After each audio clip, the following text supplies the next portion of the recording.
Temperatures will be around 15 degrees Celsius, 59 Fahrenheit. A bright start across East Anglia on Sunday morning. Plenty of sunshine though, perhaps some early low cloud towards the coast. Morning temperatures will sit at around 15 Celsius. Sunny spells for southern England at 7 o'clock on Sunday morning, though a few showers are possible towards the coast. Thicker cloud and some rain will move into the southwest by lunchtime. Elsewhere will remain bright with sunny spells and a few showers. And that's how the weather is shaping up during tomorrow morning.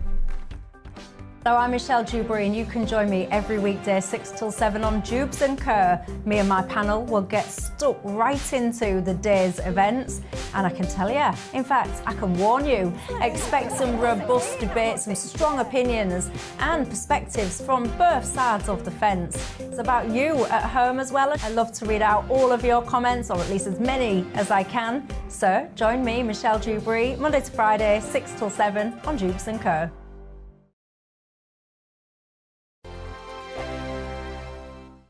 Join my show Farage, 7 p.m. till 8 p.m. Monday through Thursday, and there you will get opinion, analysis, debate, and I'll cover stories that nobody else dares to touch. You've been cancelled. Join the club. Oh my goodness me. And then for the last 15 minutes, talking pints. We're over a drink. We have a civilised conversation with someone. We very often disagree, but we do it in a grown-up way. Come and join me on Farage.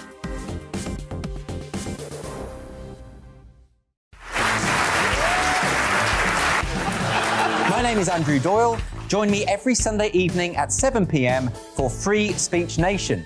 This is a show where we address current affairs and news stories of the week with the help of two wonderful comedian panellists. I brought in comics because I want to give it a lighter edge, and also they work for less. See you there.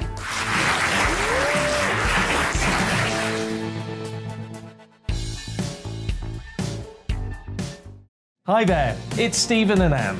At breakfast from 6 a.m, you'll always be caught up with everything you need to know, the latest headlines, opinions and debates. We'll bring you the good news and the bad, but most of all, we're here for you. Remember, send in your views and let us know what you would like us to talk about. That's because we're your news channel. And every morning at 6 a.m, it's breakfast on GB News. I'm Dan Wootton. Join me Monday to Thursday from 9 to 11 for the feistiest and most fun news debate on TV, where free speech reigns. I'll bring you a sharp take on the day's biggest stories, bombshell newsmaker interviews, and A-list guests. And I guarantee you, no spin, no bias, no censorship, and no reason to go to bed. That's Dan Wootton Tonight, Monday to Thursdays from 9 on GB News.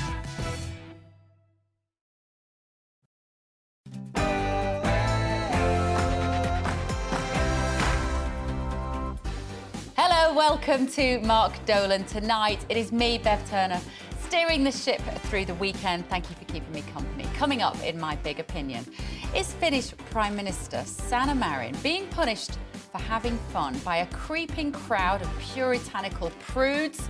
We'll be finding out. In the big question, as the cost of living threat looms ever greater, how do we help people get out of debt? For my feature interview at 10, I'm going to be joined by hunky head Mike Fairclough, who believes that teaching kids to shoot, skin rabbits and make fires will better prepare them to face life's challenges. And we're going to be discussing his unorthodox approach to education and asking why Gen Z has become too soft.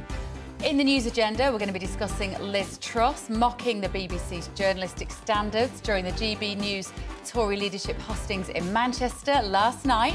It's not the BBC, you know, you actually get your facts right. Ms Truss, enough already. Oh, satisfying. So has traditional media finally been disrupted? Plus US news with the queen of all things showbiz and royal Kinsey Schofield. But first it's time for the headlines with Ray Addison.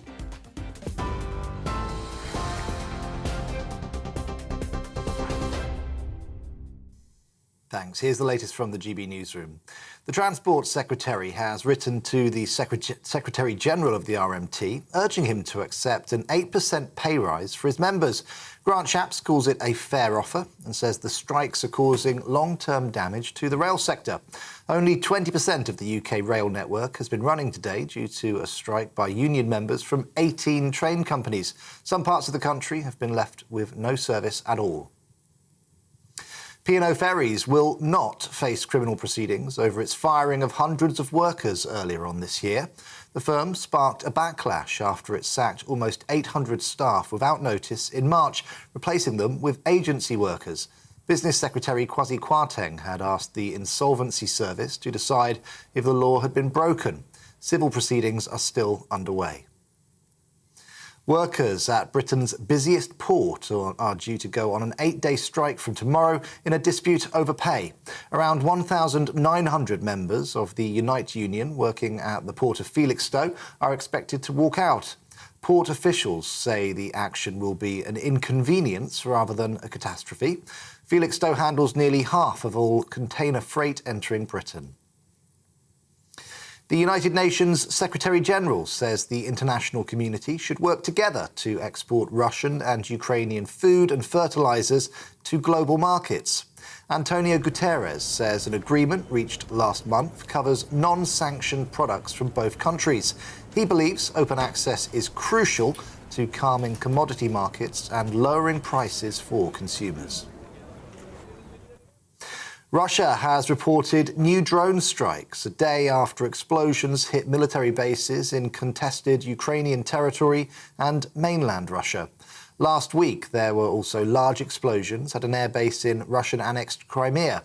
Analysts say the attacks and their distance from the front line show the growing strength of Ukraine's forces. President Zelensky has yet to comment officially on these incidents. Former Levelling Up Minister Michael Gove has endorsed Rishi Sunak to become the next Prime Minister. Writing in The Times, he accused Foreign Secretary Liz Truss of taking a holiday from reality over her plans to cut taxes to ease the rising cost of living. He also said he won't be returning to frontline politics.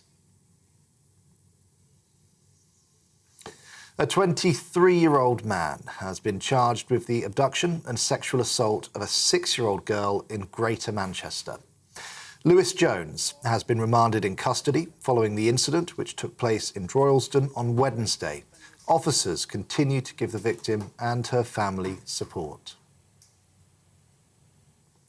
On TV, online and on DAB+ radio, this is GB News. Back now to Mark Dolan tonight.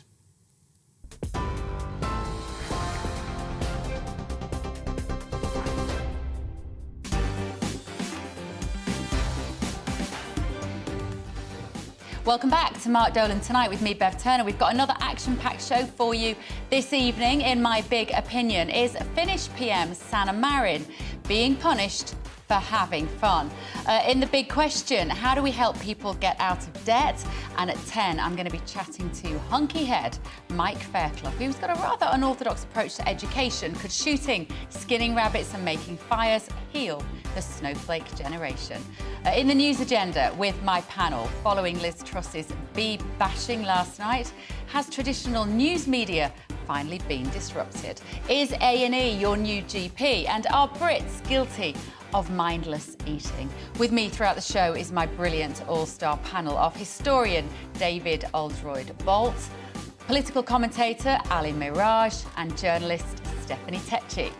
We've also got the Queen of US Showbiz reporting, Kinsey Schofield. She's going to be joining us live from Hollywood on Alec Baldwin, Benifer's wedding, Anne Hesh, and the Queen of Christmas, Mariah Carey. I want to hear from you throughout the night at GBViews at gbnews.uk. And this show has a golden rule, which I promised Mark that I wouldn't break.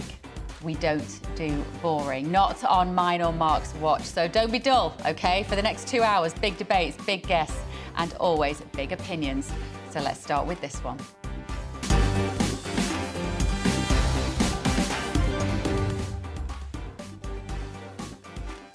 Cheers! It's Saturday night. Time to let your hair down after a week on the employment treadmill. But apparently not if you're the Finnish Prime Minister, Sanna Marin, who is splashed all over the front pages of today's newspapers across the world for the shocking crime of what?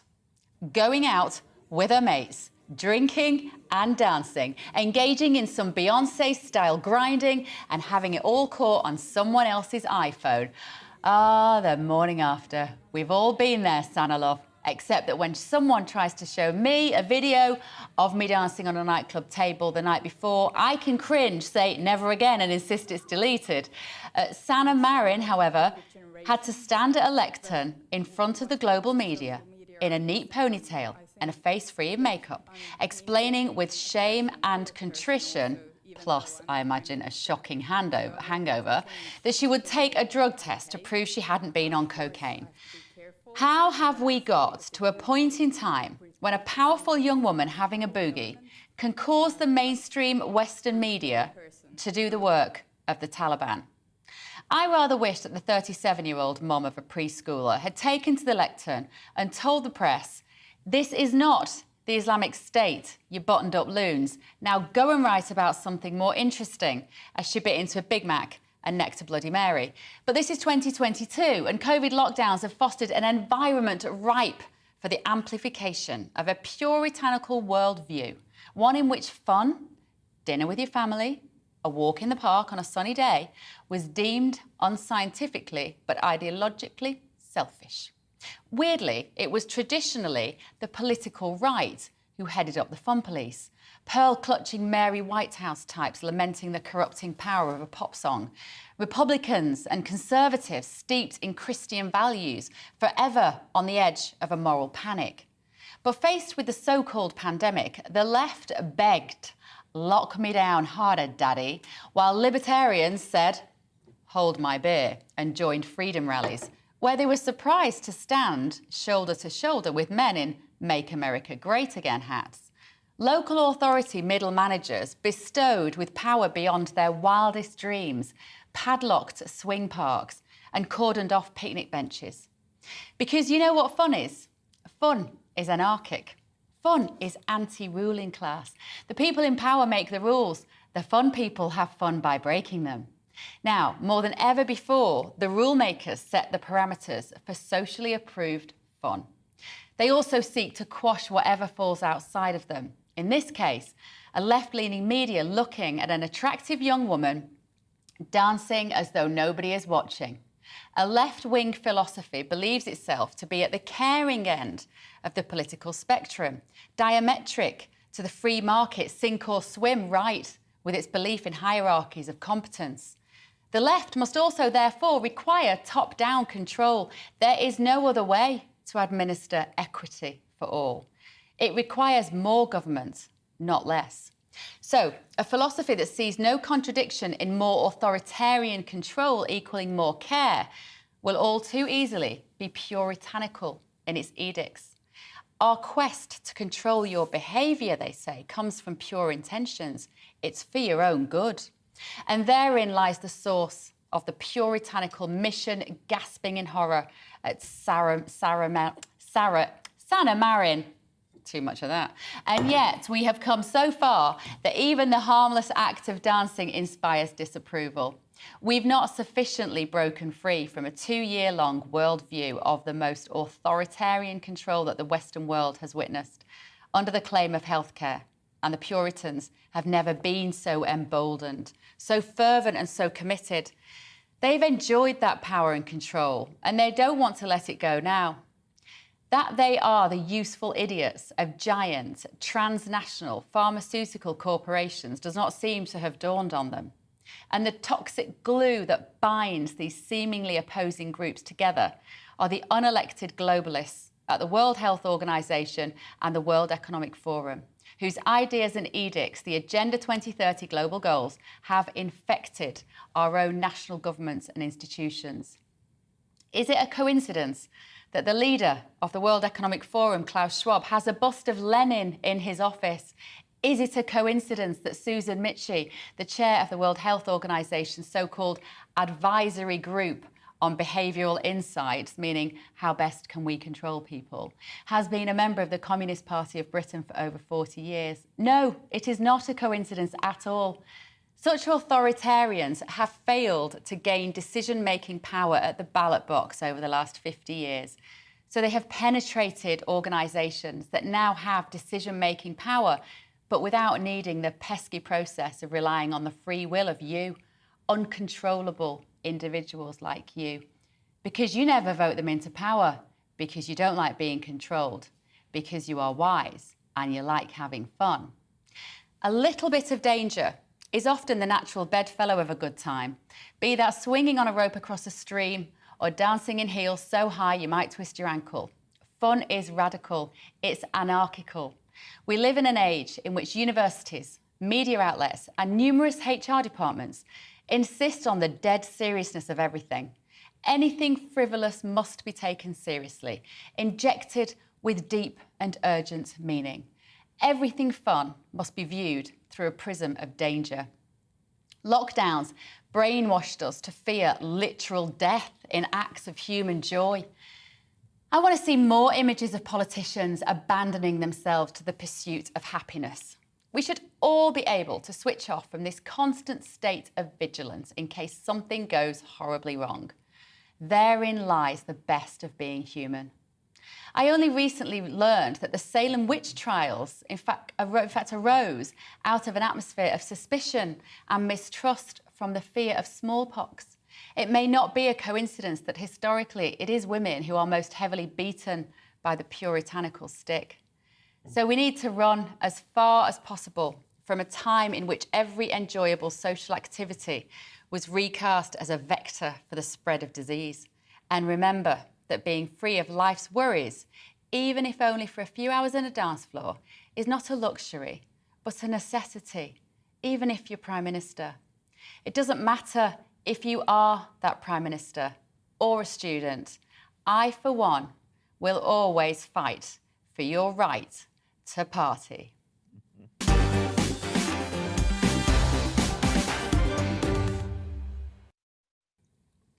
Oh, sorry, I thought I had time to do that. Right, with me now and joining me throughout the show is my all-star panel, historian David Oldroyd-Bolt, Ali Mirage, a columnist at The Article and arts and culture broadcaster Stephanie Tetchy. Good evening, folks. Good evening.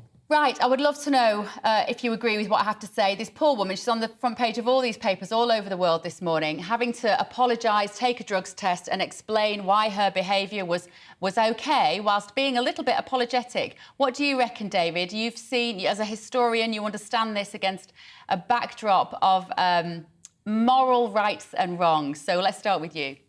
She shouldn't have apologised for this in any way whatsoever. It's perfectly natural behaviour for a young woman in charge of a country, a highly stressful job, which requires a great deal of concentration on it. It's entirely natural that she should want to go out and enjoy herself on her time off. And I totally agree with you that this hectoring mindset from people who always think they know better what's good for you, never trusting the individual to take his or her own decisions about what's risky and what's safe and what's desirable and what's not. There's this totally puritanical, as you said, mindset that we very clever people in positions of authority know best, and we should tell you how to spend your time, what to eat and what to drink, whether to smoke or not, whether to wear a seatbelt on your car or not. And this is a natural extension of the idea on the left that a lot of people are very stupid and can't be trusted, which I think is what happened during the pandemic. It became government policy that most people are stupid, can't be trusted to make decisions about how best to look after their health and that of their families and friends, and therefore we need to tell them what to do. I disagree with it on a fundamental, on a visceral level. And I think this idea that the Prime Minister of Finland should have to apologise for getting drunk and dancing is a natural extension of that. It's totally undesirable. She's clearly very good at getting drunk and dancing. Stephanie Tetchy, you're no stranger to a dance floor. You're out at a lot of red carpet events. What was your take on this particular story when you saw these pictures? You know, I'm the same age as Sana at 36, and if someone said to me or tried to scold me for going out to a party, I would literally have to tell them to go where the sun don't shine. And I think it's such a shame that she's actually bowed down and said that she's going to be doing this drug test, because it means any time now she wants to enjoy or live her life, she's going to have to be answerable to somebody. She's going to have to answer about her actions, which is a shame. I do think her sex does come down to it. I think if this was a male Prime Minister, he more than likely would have got away with this, and those images would have been more kind of celebratory than what she's being scolded for. I think it's one of those things where her age as well, people knew what they were getting into. The Finnish people knew what they were getting when they elected her as Prime Minister. She's 36 years old. Even if she was 50, she still has a right to party, and she shouldn't be facing this criticism at all. So, I think, Ali, you know... Sorry, Steph, to interrupt you. I want to get through, because we're going to show some pictures of Boris Johnson doing something similar in a moment. Thank you. But Ali, tell me, what do you think? Why now then? Why are we... Do you agree with me that off the back of the last 2 years, something quite mysterious and a little bit sinister has happened in terms of us becoming a finger-wagging generation of judgments? No, I don't agree with you on that, to be honest. I'm not sure I follow. But what I do think is that Sanna Marin's got every right to do exactly what she wants in her private time.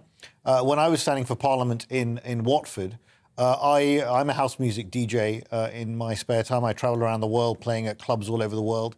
And I used to play regularly in a major nightclub called Area in the centre of Watford on a Saturday night to 600 people, alongside some of the best DJs in the country. So what?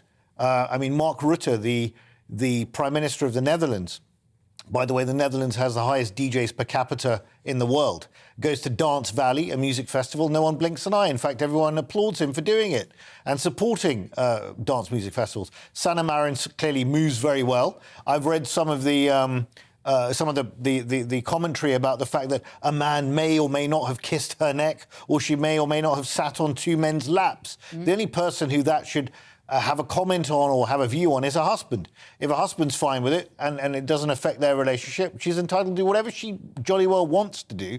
It's a private time. The only thing I would say is that if she didn't want that to be made public, she should have been a little less naive about the fact that if you're in a public place now, everyone's got mobile phones, you need to be very careful. And the other thing is also one of perception at a time when there's a cost of living crisis going on, war in Europe, whether she would like that to be portrayed in that way. On the issue itself, on the substantive issue of partying, she can jolly well party. And I only lament the fact she wasn't probably listening to house music or Deep Chicago House, which would have been more preferable Honestly, than you think Beyonce. You know someone, Ali Mirage. I had no idea you were a house DJ. Let's just watch. Cast your expert eye of nightclubs onto this then. This was Boris Johnson making a few shapes.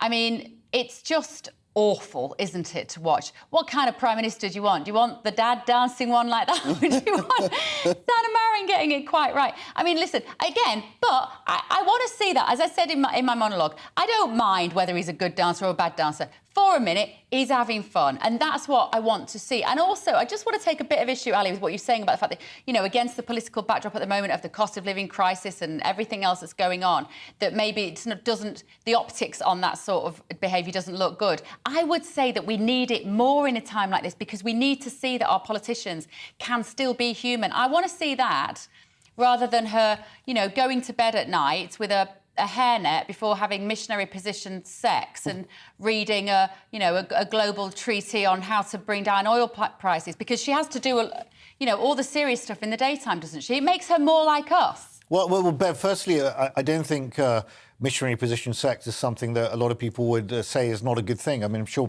your viewers have got a lot of, may have had a very happy time doing that.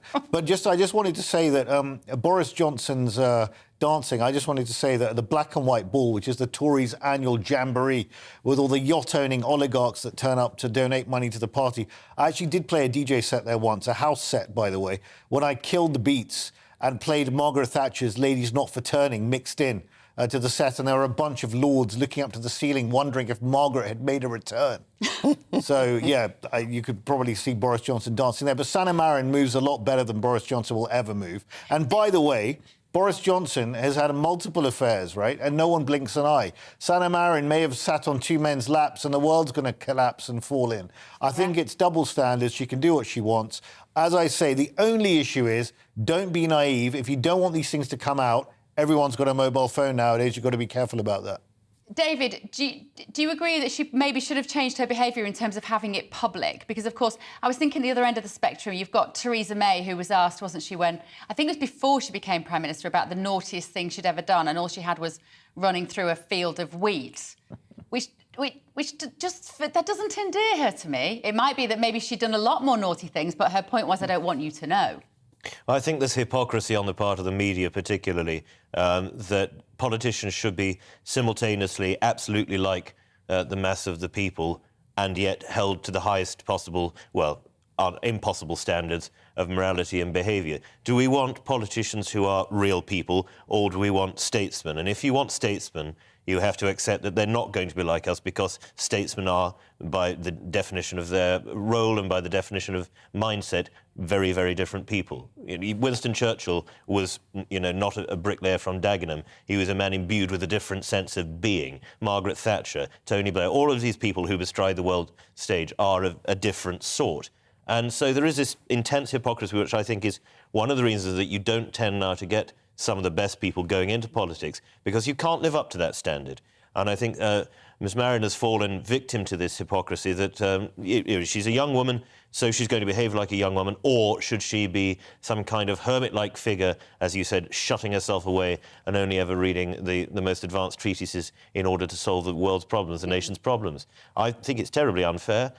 Is it possible to change that? Not really, no, because we all have that dichotomy within us. We want them to be relatable, but at the same time we want them to be on a plinth. We want them to hold themselves far above us. So I think that's just one of the inherent complications of politics, and probably why not many people want to do it now. Stephanie, do you think she'll ever be able to escape these videos? Will Never. she always be, oh, that was the Finnish Prime Minister, the one with the Beyonce moves? She'll always be known as that person now? I don't think she'll ever be able to live this down. And to be honest, I think it's a good thing, because she shows that she can live and that politicians are humans. They have a life, they have friends, they have family, and they want to celebrate life like we do. And I don't think she should have anything to feel ashamed of it. But obviously, due to the criticism that's happened, she's going to be always on guard now when she's going to go out. She's probably going to have no phones when she's at events and stuff, and that's a shame. No one should ever have to live like that in life. But the thing is also, Stephanie, I mean, it was hardly a cringeworthy video. I mean, people would die to dance like that. And by the way, if she's dancing to Beyonce, all I'll say is Beyonce's latest track on her album, Break My Soul, is a very housey track, right? So even that is infiltrating the mainstream. Now, good on Sanna Marin, I think. Beyonce will probably give her the co-sign for that video. Exactly. Definitely. Yeah, OK, guys. Right, thank you. Now, coming up, the big question. How can we pull people out of debt as we go into this autumn, winter with all of our bills rising? And also, at BBC, got a bit of a kicking from Liz Truss, because she said that GBNews got our facts right, which is very nice, thank you. So is traditional news media finally being disrupted? And are A&Es being used as GPs? Mark meets, I'm going to be chatting to, it's Bev Turner talks to, I guess, the hunky head at toughening up our children. We'll see in a minute.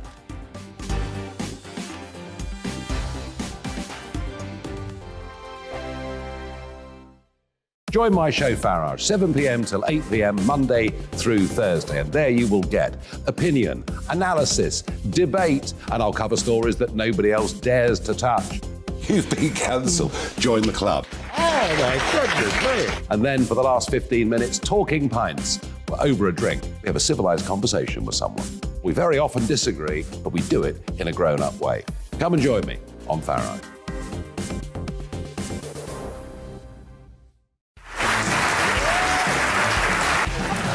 My name is Andrew Doyle. Join me every Sunday evening at 7 p.m. for Free Speech Nation. This is a show where we address current affairs and news stories of the week with the help of two wonderful comedian panellists. I brought in comics because I want to give it a lighter edge, and also they work for less. See you there.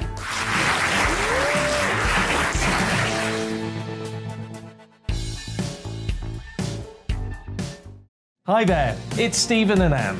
At breakfast from 6 a.m, you'll always be caught up with everything you need to know, the latest headlines, opinions and debates. We'll bring you the good news and the bad, but most of all, we're here for you. Remember, send in your views and let us know what you would like us to talk about.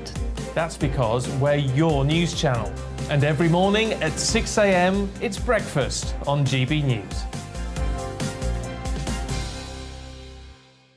I'm Dan Wootton. Join me Monday to Thursday from 9 to 11 for the feistiest and most fun news debate on TV, where free speech reigns. I'll bring you a sharp take on the day's biggest stories, bombshell newsmaker interviews, and A-list guests. And I guarantee you, no spin, no bias, no censorship, and no reason to go to bed. That's Dan Wootton Tonight, Monday to Thursdays from 9 on GB News.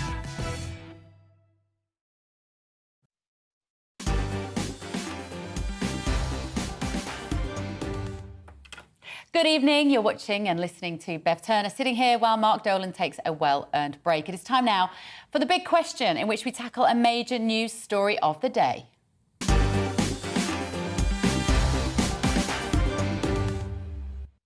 We're all noticing the cost of living getting worse, aren't we? Supermarket chain Iceland is now offering interest-free microloans on a preloaded card so people can afford their groceries.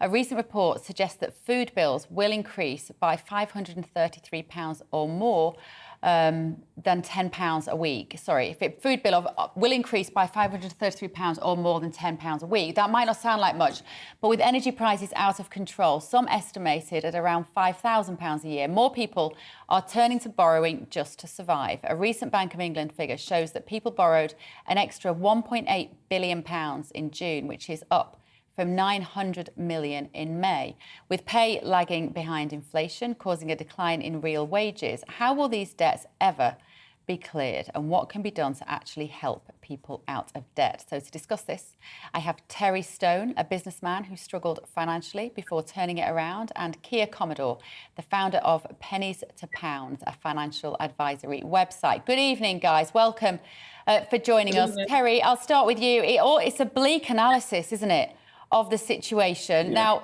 tell us, how did you make your money, and how are you feeling now that obviously everything is going up? Yeah, I mean, I lost my house and my job in the recession in 1988, 89, and obviously this sort of feels very similar to that. But I think essentially with what's happened with COVID and with the war and everything else, we're in this sort of unfortunate scenario, which is obviously affecting everybody at the moment. And I think, unfortunately, the government have got us in this situation. So I think, they have to obviously do whatever they can to get us out of it. Now, people are going to say, they shouldn't borrow any more money. And they should just put the interest rates up and et cetera, et cetera. But I think the reality is, just like they did with businesses and furlough and everything else, I think they just need to step in and just help, because, if you're on a fixed wage and you're not able to increase your wage, you're in an unfortunate position where every time a bill goes up, or your milk costs more, or your petrol costs more, or your mortgage rates go up, you're just going to end up having to use your credit cards and borrowing money, and that's obviously a recipe for disaster. So I think either the government has to start coming down on these people. I mean, all these energy companies are making lots of money, so why should they be having a boom time where everyone else is suffering? So I think there's a lot of people, that have no sympathy from at the moment. Okay, Kia, let me come to you. We're hearing there from Terry about the fact that the government should step in and help people. There'll be a lot of viewers watching this who'll go, well, hang on a minute, if you've got yourself into debt, that's not the government's fault. Where do you sit in that very difficult debate about the people's individual responsibility, cutting their cloth accordingly, as it might once have been called, and accepting support from the state? Where do you sit on that? In your experience, what do you see?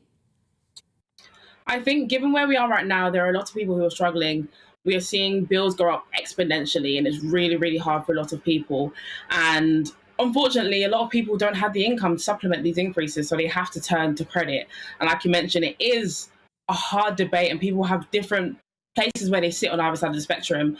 In my opinion, and what I've experienced, it's down to the government trying to intervene, because a lot of people aren't turning to credit and trying to get into debt because they want to. It's because they have to. Things are going up, and their salaries aren't going up nearly as fast enough as, you know, prices are. So the only other thing that they can do, instead of, you know, going hungry, being cold, and not being able to have a roof over their head, is to rely on credit. So if people do have to turn to that, that is the necessary route, but it's down to the government to have to intervene and step in and be able to offer help, because unlike other situations, you know, during the COVID pandemic, it was, you know, the people who were struggling the most were the ones on the poorer end. We are seeing a lot more people who are struggling now, and this is a really, really big issue. Terry, let me ask you, when you say you lost your house, did you say at the end of the 80s? Yeah. How did that happen? Just give me an idea of there's like the sequence of events that leads up to you getting into such a financial mess. Well, the interest rates went up to 15%, and obviously, if you're only paying, you know, 3%, and then it goes up to 15%, not many people can afford if their mortgage goes up 5 times the amount. And obviously, you know, I was made redundant. So, you know, if you got no income coming in and your mortgage has gone up 5 times, how are you supposed to survive? You know, and we didn't, and that's you know, and that really goes back to this thing. And people can say people should cut the cloth accordingly, and you know, they should live within their means. But the reality is, all of this stuff that's happening now. You know, the only, you know, you can see that we've got a whole nation of unhappy people, and it's not the Conservatives' fault or the Labour's fault. It's not anybody's fault. Everyone can blame it on whoever they want, but whoever was in Parliament would have had a problem, because obviously nobody saw COVID coming, and nobody's seen all this other stuff coming. But I think, you know, how the government dealt with COVID and kept people. You know, whether it was through furlough or whether it was through bounce back loans, you know, it kept the country going. Obviously, the country's in debt, but it has kept the, you know, people afloat. If that hadn't have happened, there'd have been, you know, the world would have probably ended. So I don't quite see it like that, Terry. I think we spent a lot of money unnecessarily. I think we probably needed some support in that very early phase, in that March, April, May, when we didn't know what we were dealing with. But I think when it became quite clear after that we were just kind of doling out money to people who could quite safely have gone back to work. But it's a slightly different conversation. But Kia, has something happened to our mindset now, having had the kind of luxury communism of furlough? I mean, they gave, and also the grants. A lot of people bought up dormant companies, took the grants, and then, you know, just never worked again. They took the loans, they won't pay them back. 5 billion of fraud, the money they just took from the government and disappeared with over the horizon. Have we become now too reliant on the state in times like this? That is a very, very good question. I think it depends on where you sit. I think, as you mentioned, there were people who did open up dormant companies and did abuse the state in that sense. And there's always going to be people who abuse the state. It doesn't matter whatever the state does. There's going to be people who, you know, don't want to work and don't want to contribute to the workforce. And, you know, we can't change that. But I think it almost feels as though we've had like this domino effect. We had the COVID pandemic, which no one, you know, foresaw, and we went into it and that happened. Now we've got this energy crisis, inflation's happening, all these things. We haven't really had a break. So unfortunately, it does feel like there's an increased reliance on the government, when in fact, perhaps it's just an ongoing reliance where things haven't really picked up the way we may have anticipated. So we are still stuck in this cycle where people need more help. And again, people have been going to their workplaces and asking for higher salaries to be able to mitigate these increases in prices. But simply put, these employers don't have the extra money to give because they're feeling these increases as well. And it's just the cycle that we're in at the moment. So you've got your financial advisory business, Kia. So if people come to you, what is your first bit of advice fundamentally if they're finding that every month there is more going out than is coming in? Where do you start? The first piece of advice I give to everyone is to be able to talk to their lenders or their bill providers and let them know that they're suffering. I think a lot of people suffer in silence, and this is where we see this, you know, debt racks up and cycle of debt where you have debt collectors come in, and basically it just gets to the point where it doesn't need to be. If you speak up right when you know, right, this bill's coming up, I can't afford it, I'm not going to pay it, the moment you let them know, then they can do something about it. You know, again, some lenders are better than others, some providers are better than others, but on a whole, what they'll do is try and put a program in place to help you to pay it back, or to make those payments, or to give you some sort of grace. But I think a lot of people, instead of asking for help, just think it's easier just to ignore the letters, ignore the emails and the messages, and just hope it gets better. And you know that never ends well. Yeah, the temptation is often to put your head in the sand, isn't it, and just think, oh, it's all right, it'll get sorted out, it'll go away, and then before you know it, you know, you are in over your head. There's all these head metaphors. But for some reason, it does seem to work out like that for a lot of people. Terry, what was that kind of... The other thing I was thinking, Terry, is that actually a lot of people, what we don't do is we don't really do a forensic analysis of where we're at every month, do we? You know, it's a bit like you look at your bills like this, but we don't really sit down and go, right, what's going out, what's coming in, where can I make some savings, what can I do differently? Do you ever do that kind of financial audit of yourself, if you know, domestically? Yeah. I mean, I just wanted to go back earlier on when we was talking about COVID thing. I didn't agree with the lockdowns. I actually thought locking down a country was you know, it was obviously done because nobody knew what was going on. But I do agree it should have unlocked and everything should have been done a lot sooner. But I think you know, most people get a wage every month. They set their direct debits, and by the third week of the month, they've spent all their money, regardless of whether the inflation's high, low. Whether, you know, the milk's doubled or whatever, you know, I think that's just how the majority of the country lives. But I think what's happening now is the majority of people are going in the reverse. And, you know, people can sit down and do a financial audit every month and write down what their income is and what their outgoings are. But if they haven't got more incomings and outgoings, they're going to get in the red. And that's really what I was saying earlier. You know, it's very difficult if Liz Truss had this swipe at the BBC. It's not the BBC, you know, you actually get your facts right. Ms Truss, enough already.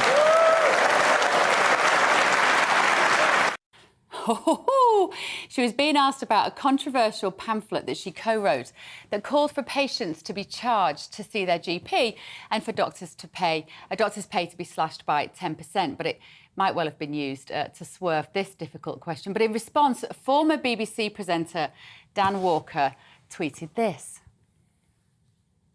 He said, "This is an incredibly dangerous slur. Dangerous for Liz Truss, for every viewer, for all of us." I mean, I like Dan Walker. He's genuinely a nice bloke, but I tweeted back that this was precisely the sort of po-faced, ill-informed fear porn that the BBC has been peddling for 2 years and which we are only now starting to grasp the consequences of. And the only thing that GB News getting credit from the Prime Minister is a danger to are big, fat BBC salaries. So let's ask my panel, are we finally seeing a disruption to traditional news media, not just from GB News, actually, but also social media and sites generated by individuals? David, what do you reckon? Oh, I hope so. I really hope so. The BBC has had a monopoly on broadcasting in this country since its inception because it's funded by a poll tax. I don't know how that's justifiable. It's absolutely appalling. I mean, imagine if, say, tomorrow you went out to buy a fridge and they said, sorry, no, you can only do that from Bosch, and by the way, you've got to pay the government to do it. It's absurd. And the sanctimoniousness of the BBC, the smugness with which they talk down to us, it's only a consequence of the fact that they're being... we are paying them. They are extorting money from us. Yeah. And therefore they feel that they have some kind of great right to talk to us as though we're stupid. You're right, the fear porn for the past 2.5 years, it carries on from the general BBC mindset, as we talked about at the head of the programme, that these are people who know better than we do how to run our own lives. And if GB News, if the many channels on YouTube and around the internet shape this up and actually make people really question why they pay the licence fee, then it's a great thing. Now, for instance, I was at the Proms last night, and the BBC Orchestras, Radio 3, the great cultural programmes, I think if someone said to me, right, you can pay £156 a year and it will go directly towards that, I'd say, fine, here's my money. Yeah. But what I really object to is having to pay for a news service that, by and large, propagates a view that many of us won't agree with, and tries to inculcate us into this idea that the state is always the answer, that more government is always the answer, that the individual is to be mistrusted. I really resent being forced to pay for that in order to access the hundreds of other channels that you can access. Well, Stephanie, I kind of didn't realise how much the BBC was just pure propaganda. I always kind of suspected it until kind of COVID happened, and then it felt like I sort of woke up. But Liz Truss saying that, it's a really big deal. The future Prime Minister saying the BBC can't be trusted. That was, for me, like, I've been watching Liz all through the different hustings, but that last night was like a go Liz moment for me. Me too. For me, it also ushered how politicians are changing their relationship with media outlets such as the BBC. They're not pandering to them anymore. They're not going to play ball with them anymore. It did feel like, by her saying that was like the final nail in the coffin, I thought, for the licence fee. I have to admit, Bev, I'm a former Beeb girl, and I've always found that they've always found it hard to read the room of what audiences want. We are now in this generation where freedom of expression should not be stifled. Everybody's view should be expressed and respected. And I just feel like traditional media outlets, they're dying a very sad and bitter death, still holding on to a past where everything's black and white, and that's not how it works anymore. Ali, what do you think of it? Well, I think the BBC is a great institution, and I think, having said that, it does need to reform. And I do think that the licence fee is going to have to be reviewed. It can't continue in its current form. I do think it does provide a range of output that a lot of people do enjoy. I mean, it produces everything from Pete Tong's show on Radio 1 to classics on Radio 3. So you've got all sorts of stuff and all the other programming that it does. So I think it's good. But the BBC also does itself no favours when it talks about things like not playing Land of Hope and Glory in Jerusalem at the proms. Totally unnecessary to get up the noses of people, right, in this country who don't consider themselves to have any sort of white privilege at all, just going about their ordinary business and actually feel rather proud of their country. And by the way, I mean, I'm born in Britain. My parents hail from Pakistan. I think it's a great unifying force playing Land of Hope and Glory in Jerusalem. I don't think it harked back to colonial times. Perhaps it did when it first was released. But the point is now we have myths, we have a commonality. We salute the flag, not in a sort of American way, but everyone should be united and have something to look to. And I think there's this division and the BBC trying to constantly do down or go for this diversity thing to include everyone. And actually, it's fine. It's a laudable aim, but I think they get it wrong. And I mean, look, I think it's a great thing that you've got institutions now like GBNews, which was a start. I still remember Andrew Neil before he sadly left, that monologue he gave on the opening night, that GBNews was set up to challenge cancel culture, to be an open forum for debate. All of that stuff is absolutely valid. Look, I founded a prize for people who go against the grain, the contrarian prize. I'm all for contrarian views. You need to hear them, because if you don't hear them, people will then smack you in the face with a vote against staying in the EU, because they've been ignored for years and years and years, right? And their issues around immigration and other things, they're not taken seriously. So more power to GBNews and other new entrants into this market to shake it up. Absolutely. It's about time. Go on, Steph. It's about time. Like, for me, I've always consumed media. And, for me, when GBNews came out, it was a breath of fresh air for me. And I know a lot of people are like, oh, it's just a right-wing channel. And it's like, no. When you actually listen to the content that's been coming out with new media, right, left, centre, whatever you are, you have that platform to speak your mind. And that's what we need. I think traditional media outlets, they just think that the consumer is dumb and we can feed them anything and it will be okay. And those days are over. It comes back, doesn't it, David, a little bit to what I was saying at the top of the show about this kind of, this po-faced sort of, gotcha culture where you might just say the wrong thing. And treading on those eggshells all the time is effectively what everybody on the BBC does, whilst also closing down any sort of dissenting voices. That's the bit I find remarkable. But I can't watch it anymore because all I hear is government propaganda. Well, they're the exemplars of that kind of idea of diversity, which means that we have diversity of appearance, but absolutely no diversity of thought. Yes. You can all look as you wish, you can all have the sexual practices and preferences you want, but if you don't think in this particular way and in this particularly narrow paradigm, then you will have no voice, or you will be invited on to a programme in order to be ridiculed, in order for an opposing point of view to be made to seem stupid and untenable. And I think that's the really insidious power of the BBC and of the fact that it has a monopoly on having a licence fee, is that it closes down debate. And, for instance, we saw this during the lockdowns. We saw this again and again and again, that anybody, and some highly qualified people like Professor Carl Heneghan, for instance, from the Centre for Disease at Oxford, were simply not given time. Yeah. No, the only time we ever saw anybody challenge the narrative was when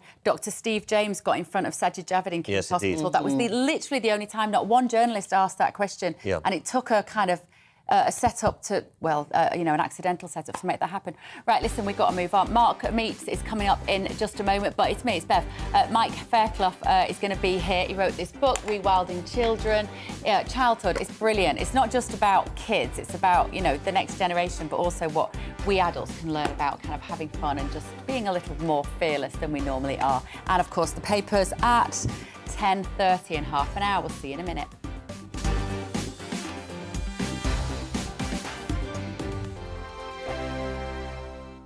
Join my show Farage, 7 p.m. till 8 p.m. Monday through Thursday, and there you will get opinion, analysis, debate, and I'll cover stories that nobody else dares to touch. You've been cancelled. Join the club. Oh my goodness me. And then for the last 15 minutes, talking pints. We're over a drink. We have a civilised conversation with someone. We very often disagree, but we do it in a grown-up way. Come and join me on Farage.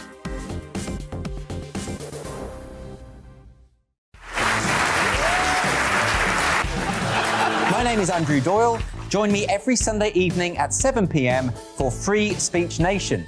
This is a show where we address current affairs and news stories of the week with the help of two wonderful comedian panellists. I brought in comics because I want to give it a lighter edge, and also they work for less. See you there.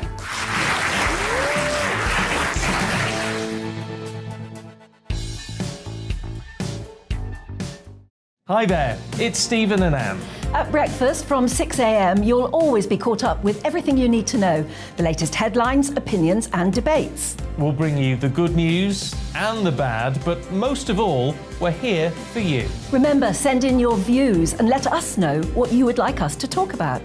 That's because we're your news channel. And every morning at 6 a.m, it's breakfast on GB News.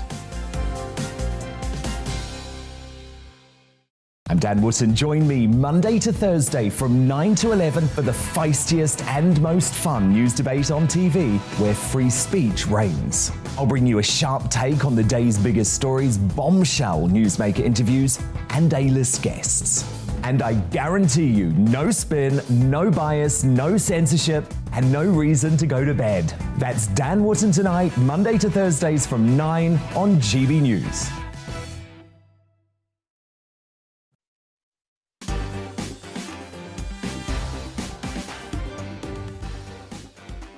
Hello, welcome back to Mark Dolan Tonight. It is still me, Bev, steering this ship through the weekend. I'm going to be here tonight, obviously, and also tomorrow night. Thank you for keeping me company. Now, still to come, my future feature interview. It is in the future, but it's only a few minutes away. It's the hunky head, Mike Fairclough, who believes that teaching kids to shoot, skin rabbits and make fires will better prepare them for life's challenges. What's he talking about? We're going to be discussing that in just a moment. His approach to education and whether Gen Z has become too soft. Plus, US news with the queen of all things showbiz and royal, Kinsey Schofield. She is brilliant, don't miss Kinsey. And the papers at 10:30. But first, it's time for the headlines.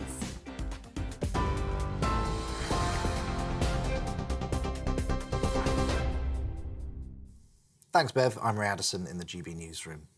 Liz Truss is insisting that an economic slump is not inevitable and says there's too much talk that there's going to be a recession. In an interview with The Sun on Sunday, the Foreign Secretary says ambition could help to avoid the Bank of England's forecast. The central bank cautions that the UK could face the largest recession since the 2008 financial crisis due to rising energy prices. If she becomes Prime Minister, Ms Truss plans to introduce immediate tax cuts, which she believes will spur growth of the economy. She's also promising a small business and self-employed revolution. Former Levelling Up Minister Michael Gove is, however, endorsing Rishi Sunak to become the next PM. Writing in The Times, he accused Liz Truss of taking a holiday from reality over her plans to cut taxes to ease the rising cost of living. He also said he won't be returning to frontline politics. The Transport Secretary has written to the Secretary-General of the RMT, urging him to accept an 8% pay rise for his members. Grant Shapps calls it a fair offer and says the strikes are causing long-term damage to the rail sector. Only 20% of the UK rail network has been running today due to a strike by union members from 18 train companies. Some parts of the country have been left with no service at all. P&O Ferries will not face criminal proceedings over its firing of hundreds of workers earlier this year. The firm sparked a backlash after it sacked almost 800 staff without notice in March, replacing them with agency workers. Business Secretary Kwasi Kwarteng had asked the Insolvency Service to decide if the law had been broken. Civil proceedings are still ongoing. Workers at Britain's busiest port are due to go on an 8-day strike from tomorrow in a dispute over pay. Around 1,900 members of the Unite Union working at the port of Felixstowe are expected to walk out. Port officials say the action will be an inconvenience rather than a catastrophe. Felixstowe handles nearly half of all container freight entering Britain.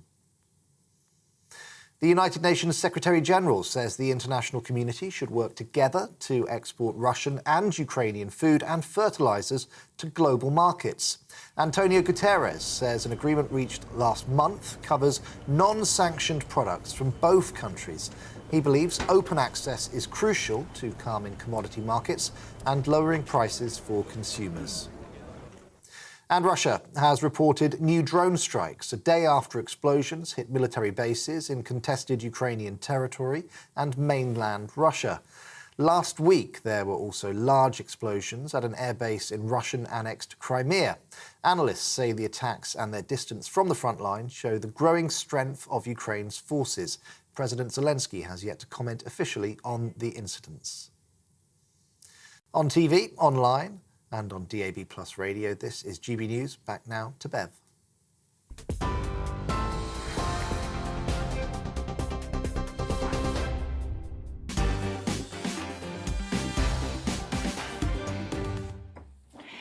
Still lots more to come this evening. We'll have your favourite entertainment news straight from the US with the brilliant Kinsey Schofield. And in our news agenda, are Brits mindless eaters? Do you pay attention when you're sticking it all in your gob? We don't always, do we?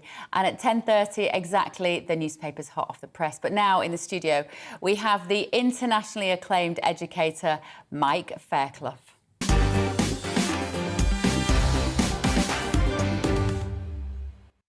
Now, this is the bit in the show where I get to speak to the biggest names in the world of politics, showbiz, sport, business and beyond. And this week's guest is internationally acclaimed educator, Mike Fairclough. Now, 9 years ago, Mike's wife of 14 years, Selena, died of a brain tumour, leaving him a widower at just 38 and a single father to their 2 sons. He will tell us in just a moment that his son's simple joy in the world helped him through this grief and established his view that we all need to reclaim our childish sense of wonder. This realisation influenced his unique way of teaching, such as showing his students how to do hands-on activities, from drilling, lighting fires, etc. And he sparked some controversy when he claimed that children should learn how to shoot. Mike is on a mission to get adults as well to act like big kids. And I am so happy that you've made it into the studio. Thank you. We have been communicating for a little while, haven't we? Because I think we're on the same page about quite a lot of stuff. Yes. Yeah. Well, with the... until I got kicked off from Twitter, banned completely.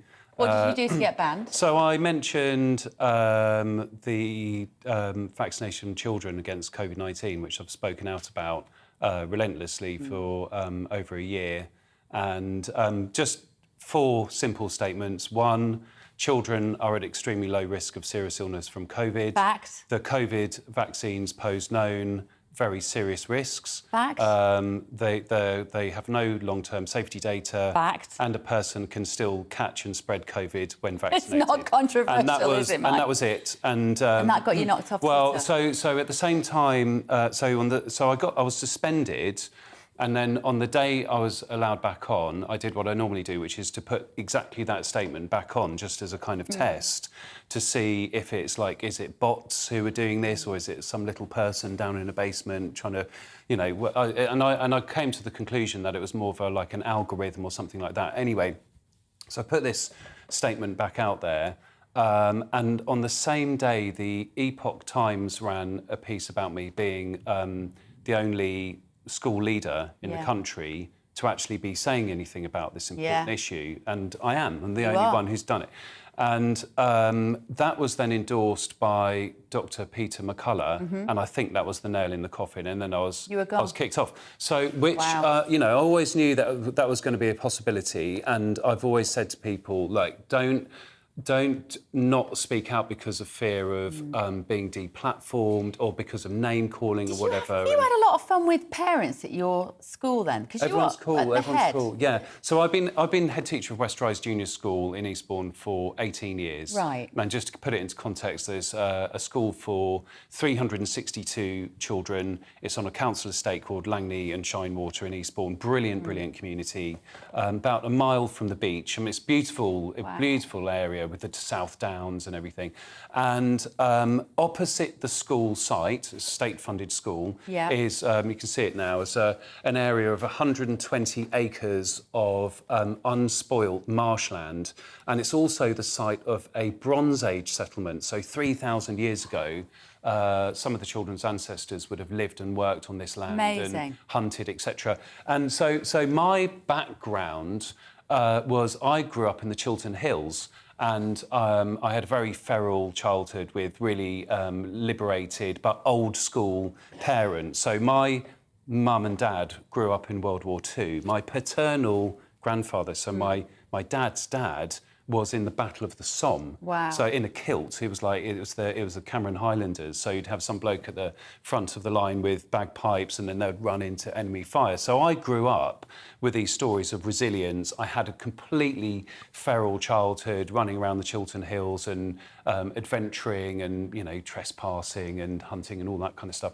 And then when I became the head teacher of West Rise Junior School 18 years ago, I wanted to recreate that childhood for the children at my school. So every single week, every child will learn to light a fire, cook over an open fire, they forage for food, they make things from green wood. There's a lot of very deep nature connection as well. So just being present in nature, which is such an incredibly healing and powerful thing to do. And then, as you can see on the screen right now, every couple of years we have a countryside management day, which does include clay pigeon shooting and target practice, which, just to say, you know, we've held Olympic gold medals in those sports before. It's not that controversial. Yeah. And actually, the guy who taught the kids at my school to shoot in the first few years was the same person who taught Prince Harry and Prince William to shoot. So although there was a bit of controversy, I think it was in 2013, the public came out in support of the school.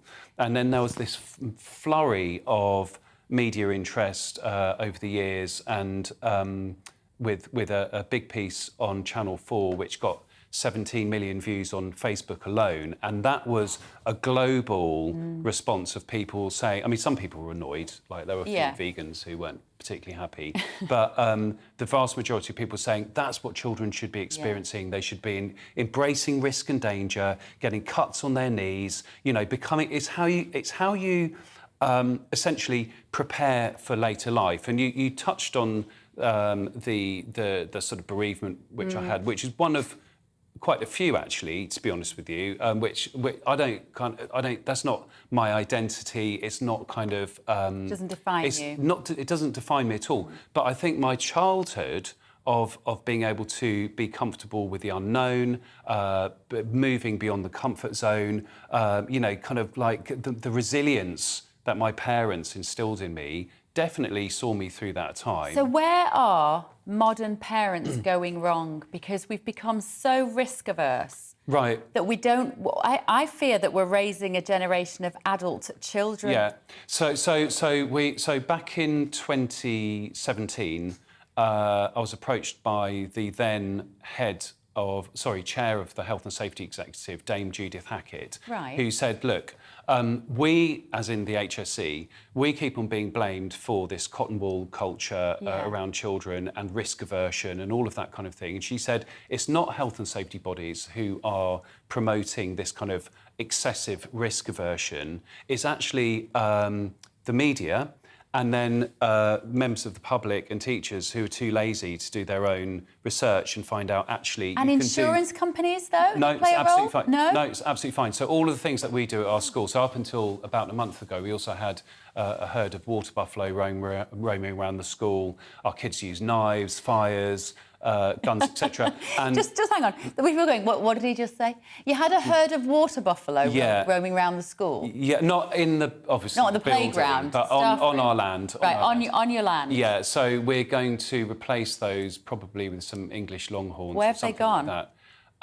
They've gone into the food chain, basically. Right. Were the kids aware that they'd gone? So this is the first time I've publicly announced this, and essentially what was happening is when the water level was going up, because the land is completely surrounded by water, the water buffalo would go walkies, and sometimes it'd be like 11 o'clock at night on a Saturday night and get a phone call from a member of the public. The police would have to come out and help round them up and stuff, and it became a little bit too dangerous. So we need animals which won't swim across the land, basically, across the river. So anyway, all of these things which sound perhaps excessively dangerous, like the knives and fire, etc. As long as you do things in a managed and calculated way, that is completely fine. And the thing is, if you don't expose children to these things, they will look for them on their own and possibly experience danger. But anyway, going back to the HSE, Dame Judith Hackett said, look, it's kind of the laziness of people and the mainstream media who promote this, oh, you can't play conkers, you can't throw snowballs. None of those things are true. So we did this, engaged with the media, like the BBC, the Times, etc., put some stuff out there.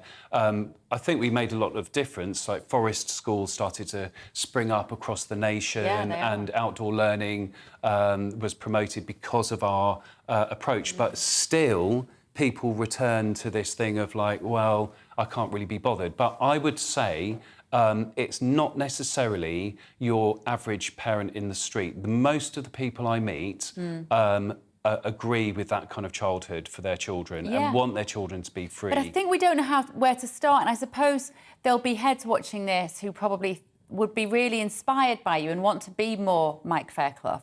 But they might think, well, I'm in an urban area, I can't have the water buffalo on the local common. Well, how do they do it? So they do it, and there's some excellent head teachers out there and some brilliant schools who do things like which will eclipse anything that I've done as well. Really, honestly, there are people who've done things in inner cities with really small pieces of land. Because if you think about it, with a fire, you only need perhaps a metre by a metre to be able to have a fire pit, and you don't need 120 acres of land. In fact, we rarely explore the entire land on a weekly basis. We're in a kind of quite a small space. So the ingenuity and kind of creativity of head teachers across the land has enabled children to be able to engage with this kind of thing. What I would say, going back to the kind of risk aversion stuff, and I want to always return to this point about the vaccines, because it is linked.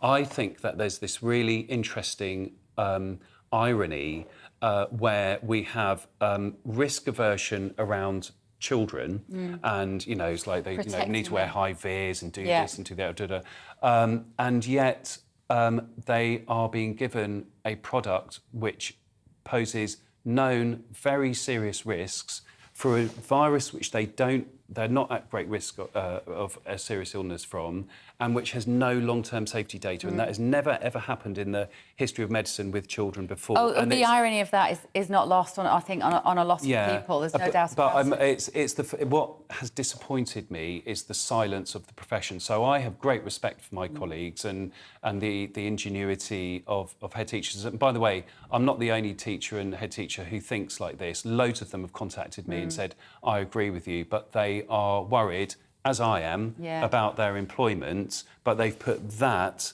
ahead of their legal duty to safeguard children against harm. And in a way, what you're doing, Mike, is you're trying to create a generation of rebels. Yes, it's exactly Aren't you? that. Yeah. Well, it's critical thinkers. Yeah. It's imaginative. So if you think about what are naturally occurring childhood traits, there's imagination, there's risk-taking, there's being comfortable with the unknown. In fact, children actively seek out the unknown. They ask questions. My kids, I've got, there's Tally and Iggy, who are 25 and 18, and then my wife, Sandeep, and I had, after my first wife died, I was so fortunate to meet Sandeep, and we had Luna and Star, who are now 5 years old, and their questions are like relentless. So I was in the car with them today, and they were asking questions to the point where I had to say, look, I don't know. Created a monster. Yeah, you can't put it back in the box now. They've got critical thinking. This is the thing. It's like, look at the last 2 years, and it's the people who've been able to question things and to use their imaginations to be able to go, well, actually, what's the alternative to this? Critical thinkers who are the ones who quite early on realised something was awry. And if you think about tyrannies, whether it's a tyrannical state or a tyrannical partner or a tyrannical boss, what do they want? They don't want their partner or colleague or population to be imaginative, questioning, inquisitive, curious, and, as you say, rebellious, when actually what we do need is way more rebels. Yeah, well, those people are much harder to control. Way Mike, more. it's a joy to meet you. I cannot recommend the book strongly enough. It is called Rewilding Childhood. There is something in here for every adult, and also every teacher should read this. It's just brilliant. Thank you so much for coming in to GB News. You're clearly in your spiritual home. Right, now, in just a moment, we're going to have the papers at exactly 10:30. But next up, all the news from stateside with the wonderful Kinsey Schofield.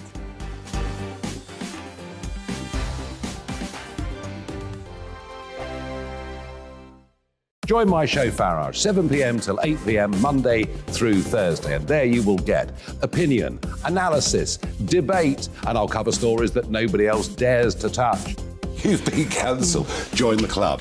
Oh my goodness me. And then for the last 15 minutes, talking pints over a drink. We have a civilised conversation with someone. We very often disagree, but we do it in a grown-up way. Come and join me on Farage.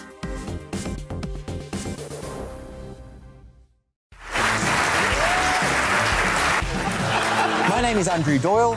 Join me every Sunday evening at 7 p.m. for Free Speech Nation. This is a show where we address current affairs and news stories of the week with the help of two wonderful comedian panellists. I brought in comics because I want to give it a lighter edge, and also they work for less. See you there.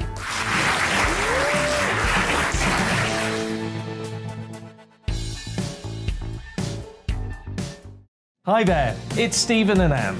At breakfast from 6 a.m, you'll always be caught up with everything you need to know, the latest headlines, opinions and debates. We'll bring you the good news and the bad, but most of all, we're here for you. Remember, send in your views and let us know what you would like us to talk about.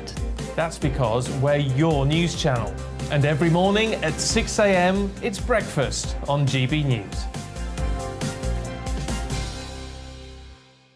I'm Dan Wootton. Join me Monday to Thursday from 9 to 11 for the feistiest and most fun news debate on TV, where free speech reigns. I'll bring you a sharp take on the day's biggest stories, bombshell newsmaker interviews, and A-list guests.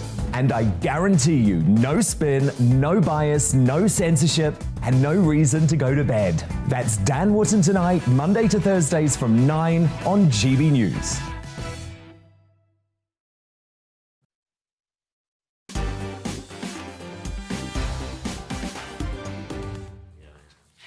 Right, good evening. I am Bev Turner, sitting here for Mark Dolan. Now it's time to go stateside. We're going to get the latest from the one and only Kinsey Schofield.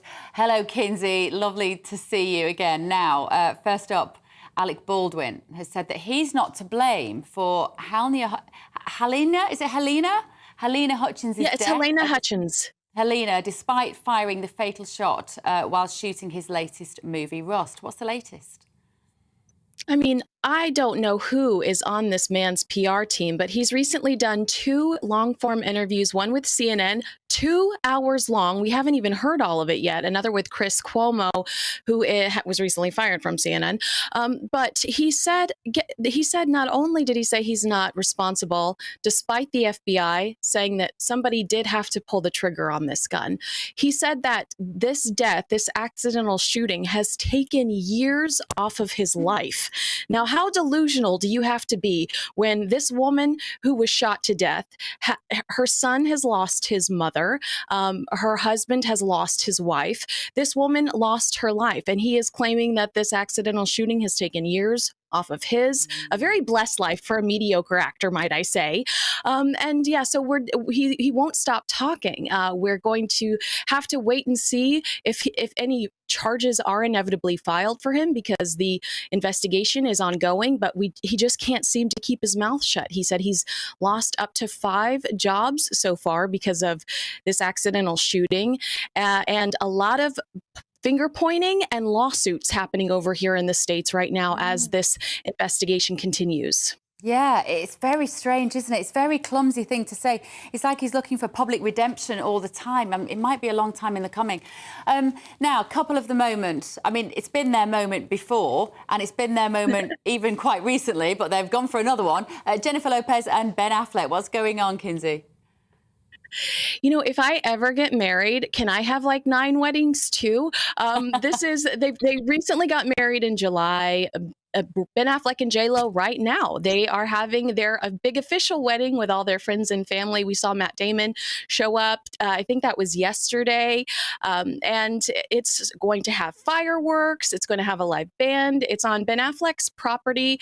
It's an $8 million property right outside of Savannah, Georgia. It's beautiful. Yesterday, there was actually an issue where Ben Affleck's mom fell and an ambulance had to come get her. She's doing okay today. But tomorrow they're having a brunch. Everybody's instructed to wear white. It's very fancy. Bennifer is back, and they're going to shove it down our throats whether we want it or not. And do you have faith that they're going to stay together this time round? Because she does look, in every photo, she just looks like she absolutely adores him.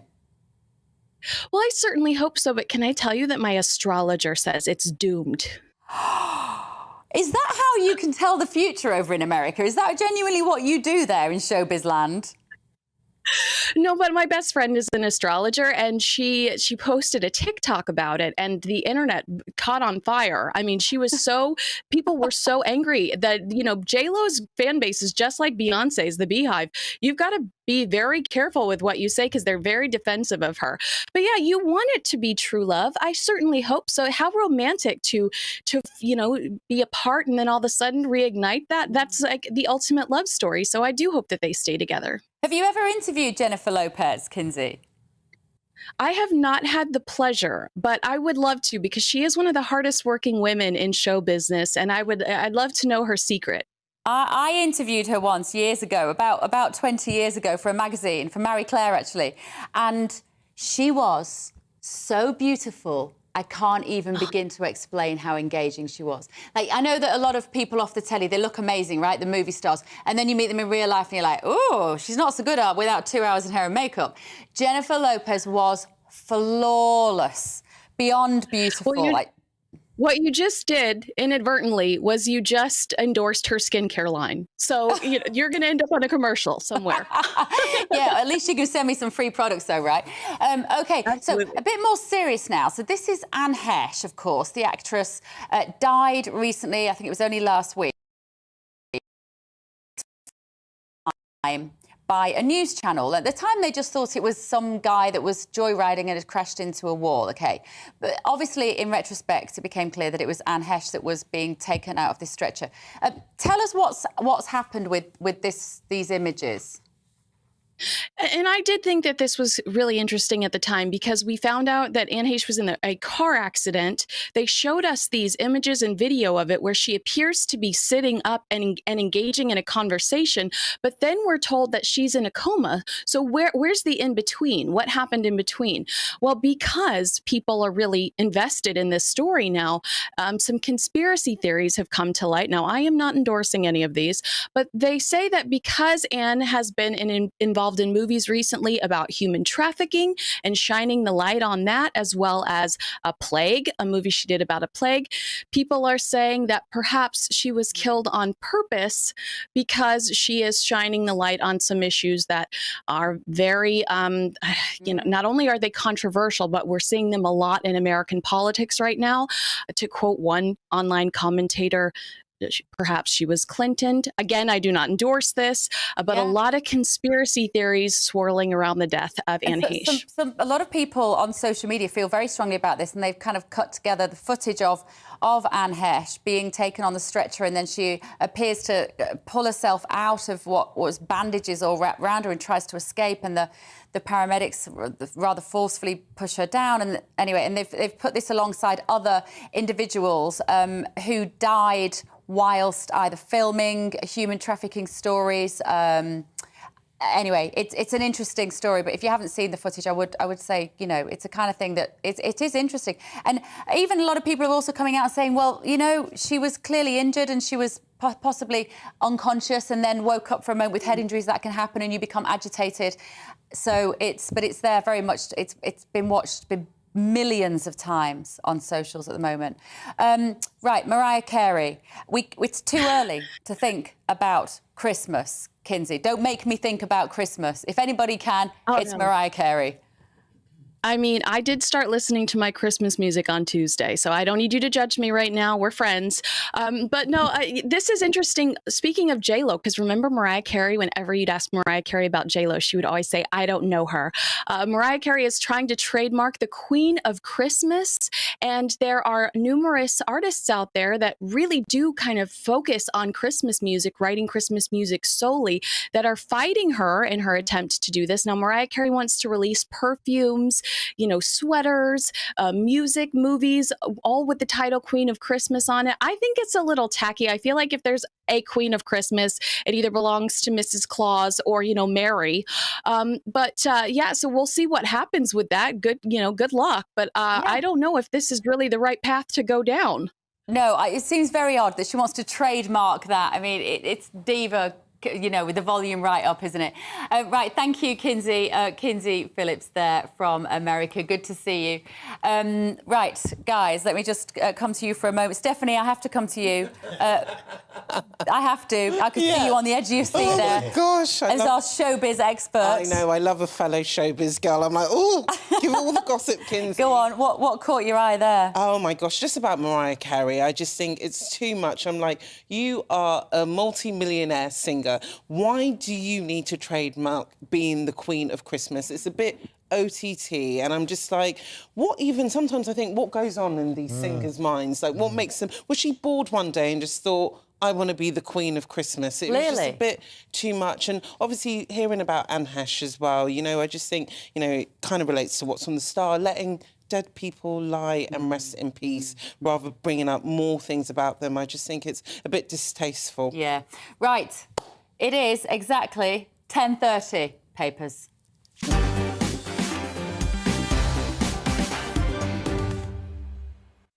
Right, we're going to look at tomorrow's Sunday papers, hot off the press. We're going to go first to the Sunday Express.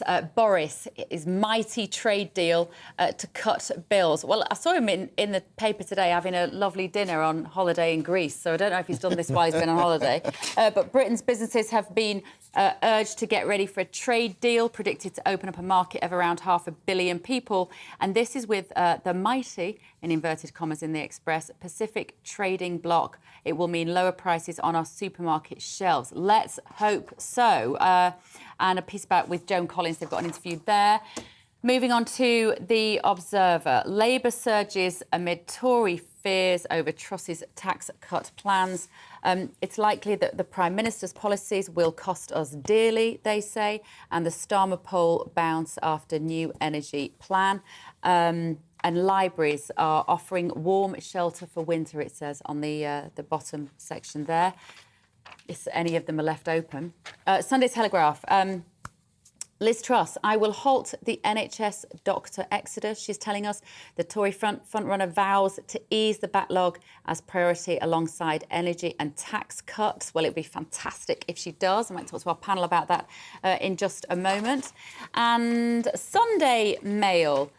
I think they've changed their front page. Fraud probe power chiefs, £11 million wages. This is the energy boss's pay, is slated as the families face a cost of living crisis. We do not like those stories, do we, at the moment, about these bosses with getting these fat cat bonuses at the moment. Daily Star.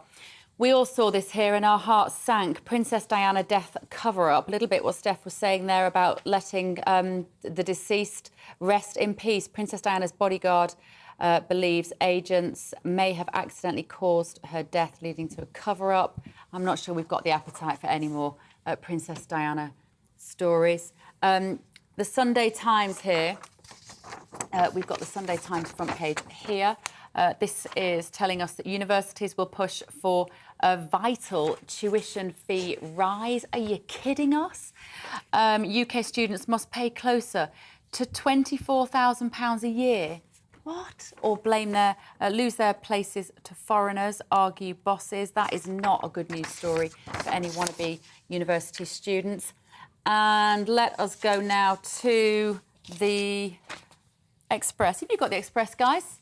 I don't have the Express, but you can have a Sunday Times each. There you go. We tell you they're hot off the press. It's not surprising that we don't have them. OK, the Express was the first one we did. It's the first one. Right, here we go. Let's talk about this trade deal. Ali. Yeah, I'm not convinced. I'll believe it when I see it. And if the prices on our shelves do go down because we do a deal with the Asia Pacific, that's absolutely fine. But how does that help our manufacturers here? Presumably they have access to a much bigger market, but people are facing pressing issues right now. So, look, I mean, great if it happens, but, you know, just endless free trade is not going to be the answer to actually helping businesses right now. The irony, though, of the trade deals with countries just so far away when our own farmers can't even grow their own food at the moment. I'm not sure they've read the room on this one particularly. What do you reckon, David? Oh, for me, this is wonderful because this is precisely why I think a great many other people voted for Brexit, so that we have free trade, so that we have wider trade all around the world, instead of just thinking that we have to look 23 miles across the channel. To think that we can have the best of the global goods, and indeed that the rest of the world can have our goods without there being the tariffs, without there being the protectionism, without the parochialism of Have we got anything to sell? Well, I think we do. We've got one of the world's most extraordinary biotech industries based around Cambridge. It's between Oxford and Cambridge, the biotech sector is growing hugely. You've got the wonderful technology hubs that are building up all around the country in places like Hatfield and at Old Street Junction in London. We've got a huge amount to sell.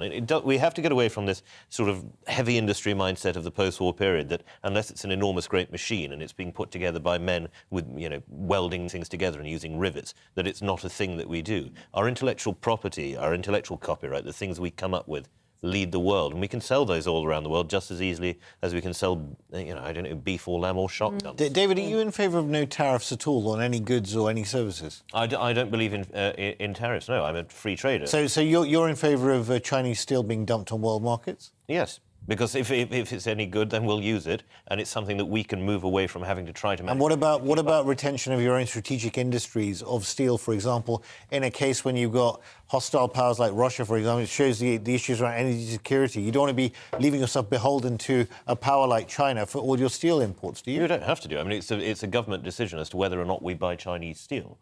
You know, we can choose to buy steel from other providers and accept that we pay more for it if we don't want to give the Chinese trade. But I don't see why, for instance, the Chinese coming here to use the university sector should not be able to do so. Yeah. And to pay the money that then goes, you know... I mean, the reality is in that you're going to have to subsidise the steel sector. But anyway, getting off topic. Would you maintain university fees?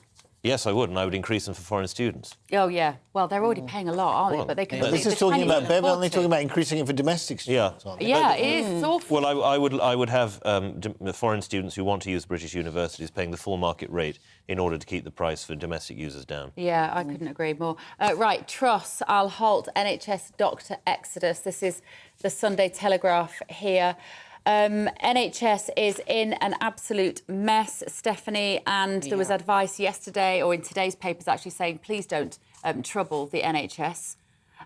You know, but by going there to A&E, just what are they thinking? I just think it's one of those things where this messaging that they're putting out to people, don't trouble the NHS. But can you actually see, like someone like me, I haven't been able to have an appointment with my doctor in over 6 months. So there's up to now 1,000 people dying each week because they can't get access to their doctor. 6.7 million people died during the pandemic because, again, we weren't allowed to use NHS services. So how are we supposed to know what is an emergency and not an emergency when we can't even get access to a doctor anymore? So I just think, you know, it's all good putting that messaging out there, but can you think about the people, the lives that are being lost, and can they be more specific and saying, this is when you should come to an A&E, and if you can't get medical help, this is what we're going to do to help. Because as I see it right now, people are dying unnecessarily. Yeah, we're going to talk about this actually in just a moment as well, but I want to go back to this universities ones, Ali. I'm just looking at it in a little bit more detail. That these UK students must pay closer to £24,000 a year, says the Sunday Times, or lose their places to foreigners. All this is going to do is create a generation that leave university. If you're doing a 3-year course and you're paying £24,000 a year, that's for your student fees alone.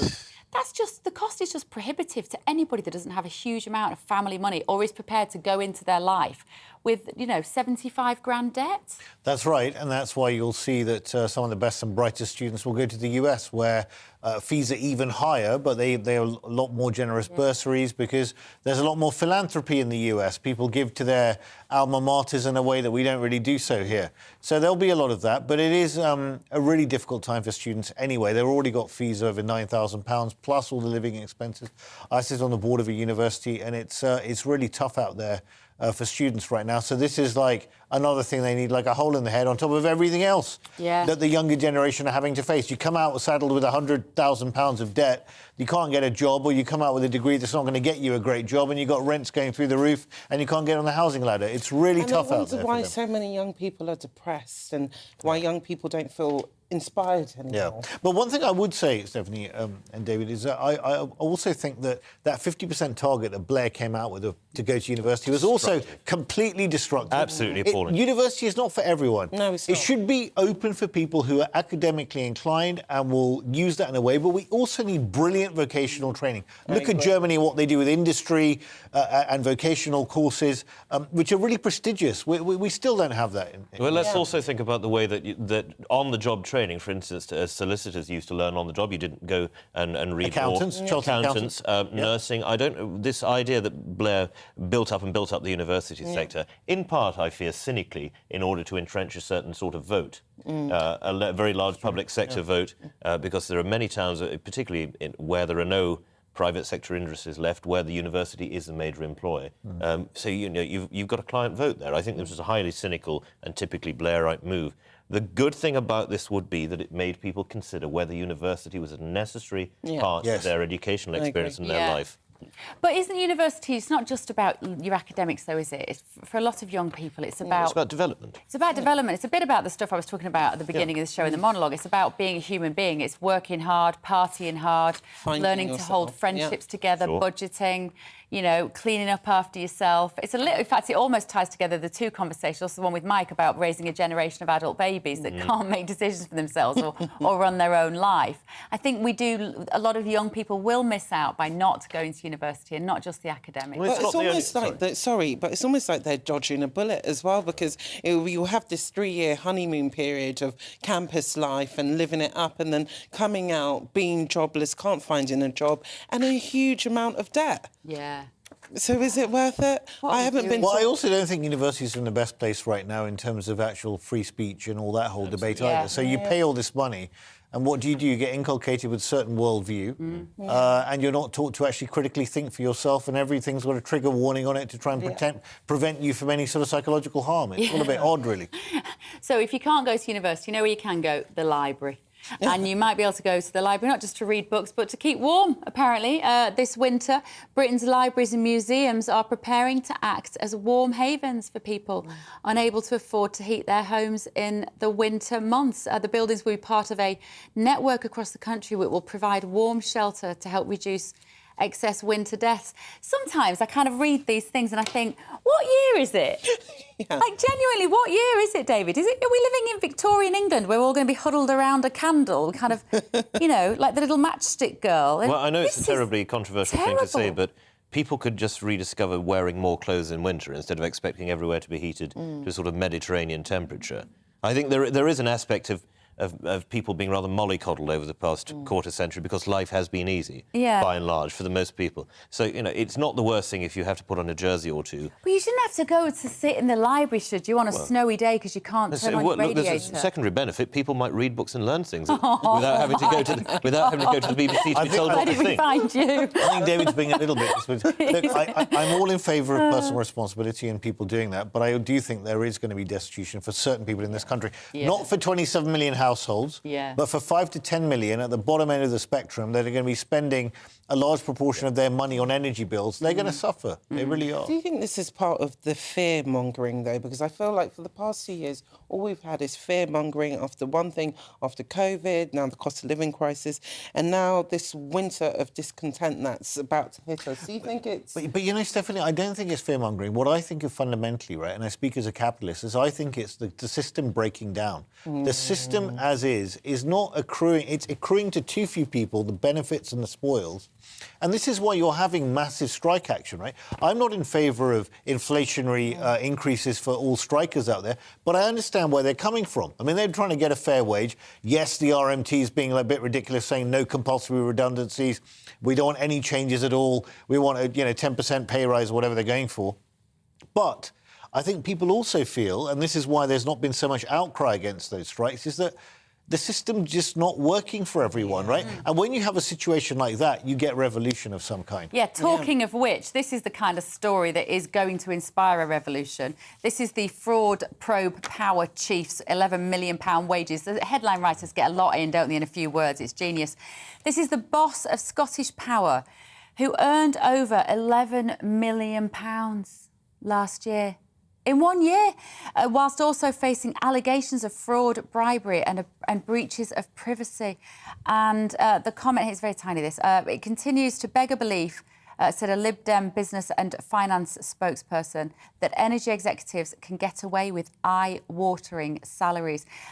We all like, don't we, David? We all like to think that capitalism works, and I think it does. However, there is a type of corporatism which is becoming very unpalatable to most people. It goes back to what I said earlier when we were talking about why do people always think the government must step in. Once you remove in 2008 the moral hazard of being wrong, with the exception of Fred Goodwin, of course, who was stripped of his knighthood, then you removed what regulated capitalism. And one of the major components of this is shame. The shame of doing the wrong thing and of being found out for it and held up for public opprobrium. And when you have a sort of morally subjective system that, well, no, I did the right thing as I perceived it to be, which so many said in the financial crisis and which so many energy bosses still don't get, then of course you're going to have some. And his contract, I would imagine, is absolutely cast iron. The legal fees will have been, a quite substantial proportion of this. So the energy company will say, well, it's more difficult not to pay him than it is to pay him, and it costs more. But I think we have to get back to the idea that people running large industries on which people depend, and where there is competition but it's very difficult to change, ought to have a sense of responsibility at the moment and a sense of restraint. That's not to say that there shouldn't be dividends. There should be dividends for shareholders, because without shareholders, you don't have any companies. But there's this enormous gap between executive pay and the pay of the ordinary worker is distasteful. OK. Right, let's go to this Daily Star story, because I know that a lot of our viewers are interested in the royal family and they will want to know, and our listeners, what this Princess Diana story is about. It's saying Princess Diana's bodyguard it's a part of this. Mr. Samsung believes British agents may have accidentally caused her death, leading to a cover-up that sparked wild theories about it. There's a new Channel 4 documentary, isn't there, Stephanie, about this? There is. And it just feels like... Well, we're coming up to 25 years. Yeah, 25 years at the end of the month. It just feels like every year I always think to myself, who creates these stories and what avail does it come to? Princess Diana is dead. Nothing's going to bring her back. You know, there's always all these conspiracy theories, and I just think it's very distasteful. And I just think to myself, like, what's the point? You know? You feel like if there can be no stone uncovered in this particular story. All the investigations that were required have been done. They're not going to find anything now, 29 years other than the fact that she was tricked into an interview which, in completely, absolutely outrageous circumstances. I mean, she may have given that interview anyway, because you know that her and Charles's marriage was broken down. They were both giving their own interviews. So she may very well have given it, but the manner in which that was obtained was absolutely beyond the pale. And for an institution like the BBC to have allowed that to happen on its watch is absolutely unforgivable. And compensation needs to be paid, and I'm sure that future King of England, William and Charles as well, has not gone down well at all. No, not at all. Tiggy Lake Burke, if you remember the nanny for William and Harry, she got a payout only, I think, the week before last, finally, from the BBC, because they'd made the accusation that she'd had an affair with Prince Charles. She's taken 25 years to clear her name, and, you know, good for her. I want to revisit this NHS story, because we were due to talk about this anyway, but obviously it's in the papers, and this is about the fact that we've got these huge waiting lists, these backlogs that we're dealing with. GP appointments for most people and specialist referrals are a struggle to get. We've got record numbers waiting over a year for routine treatment. Nearly 7 million people on the health services waiting list at the moment. There are reports of patients turning up at A&E just so they can be seen face to face. I had this own situation myself recently with one of my children. There was something I wasn't happy about. I thought I needed checking out. And of course the GP said, well, we can do it next week. And I thought it could be quite serious. I said, well, do you want me to just take them to A&E? And they said, yeah. So I took my child to A&E. Got there and there was about a 7-hour wait. And I'm in the fortunate position that I could pick up my phone, I could Google a private GP, I could pay 60 quid, and I could take this child, get them seen and done in a couple of hours. I don't want to live in that country. No. Ali, what do we do? Well, you've got a situation where there is a lot of pressure on social care. And because there is insufficient space in social care, in the social care system, it's backing it up into the NHS. And that is causing a lot of problems. You've also got 40,000 vacancies in the NHS right now. You've got ambulance system creaking because they can't actually put people in the beds in the hospitals because they're not being put out into social care. The system is breaking down. The problem with the NHS is that it's had a crisis every winter, as far as I can remember, even before COVID started. System's not working. We spend about £10,000 a head in the top 20 developed nations in the world, one of the highest per head spending rates, and we have the second worst outcome of any country apart from the US.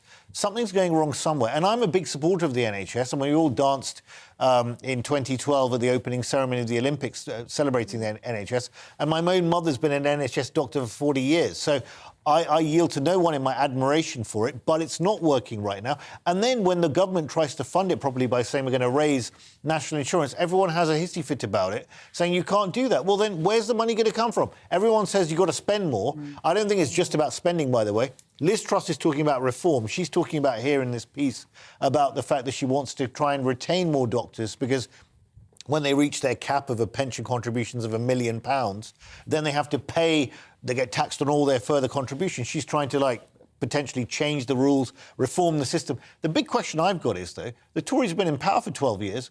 What's been going on? Yeah. Why haven't they reformed anything yet? I know, it's infuriating. Right, we've got to go to a quick break, though. When you come back, we're going to have our game show. We're going to talk a little bit about mindless eating. See you in a minute.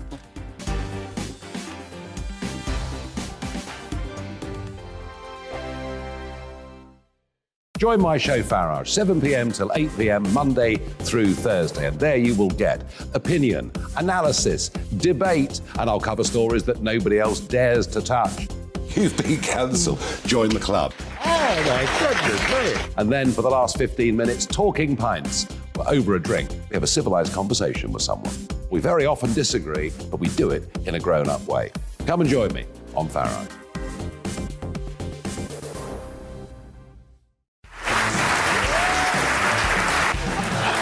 My name is Andrew Doyle. Join me every Sunday evening at 7 p.m. for Free Speech Nation. This is a show where we address current affairs and news stories of the week with the help of two wonderful comedian panellists. I brought in comics because I want to give it a lighter edge, and also they work for less. See you there.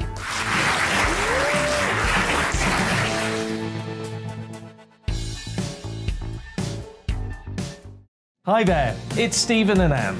At breakfast from 6 a.m, you'll always be caught up with everything you need to know, the latest headlines, opinions and debates. We'll bring you the good news and the bad, but most of all, we're here for you. Remember, send in your views and let us know what you would like us to talk about. That's because we're your news channel. And every morning at 6 a.m, it's breakfast on GB News.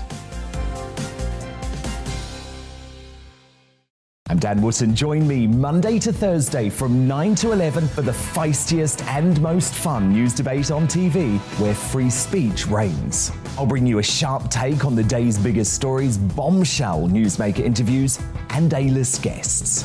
And I guarantee you, no spin, no bias, no censorship, and no reason to go to bed. That's Dan Wootton Tonight, Monday to Thursdays from 9 on GB News.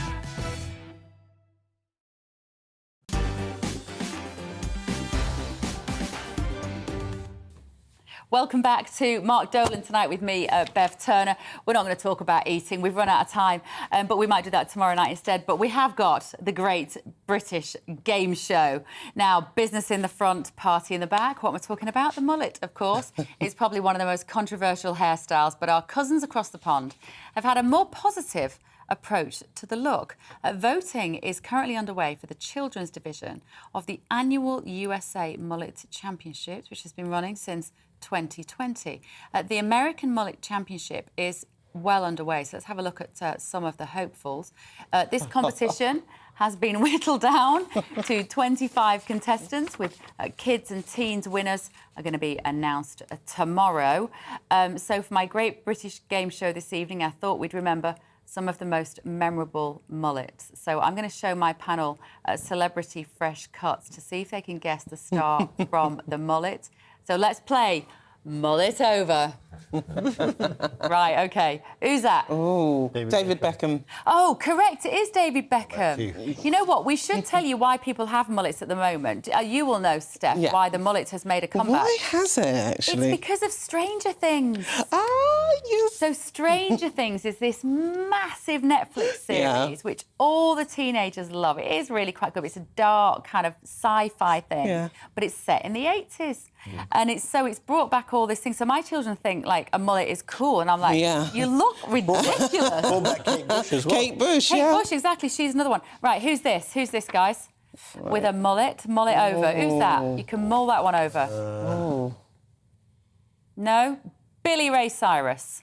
Oh, I would have got that. Oh, he looks really young He looks a bit like Graham Lasso with a mullet there. Look at him. Right, who is this one? David Bowie. That's an easy one, isn't it? Who else could it be? Right, David Bowie there. Right, who's this? Dolly Parton. I'm not sure that's a mullet, actually. That is Dolly Parton, but I think that's slightly stretching the definition of a mullet. It is office at the front, party at the back. But, OK, who's this next one? Oh. Who is that? That's a hard Very one. stylish check trousers. That is Ellen DeGeneres. That is a mullet. That's a mullet from first time round, though, isn't it? That's not a 2022 mullet. That's an 80s mullet. Bev, I don't think you've ever had a mullet, have you? No, I haven't had a mullet. No.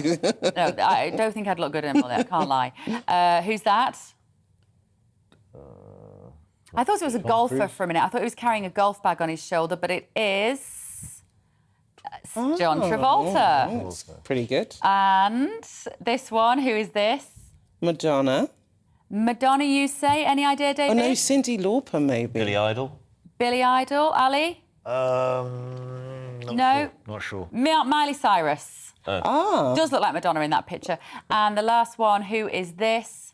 Riri. Riri, otherwise known as Rihanna. I think we can safely say that the ladies did better than the gentlemen in that particular game.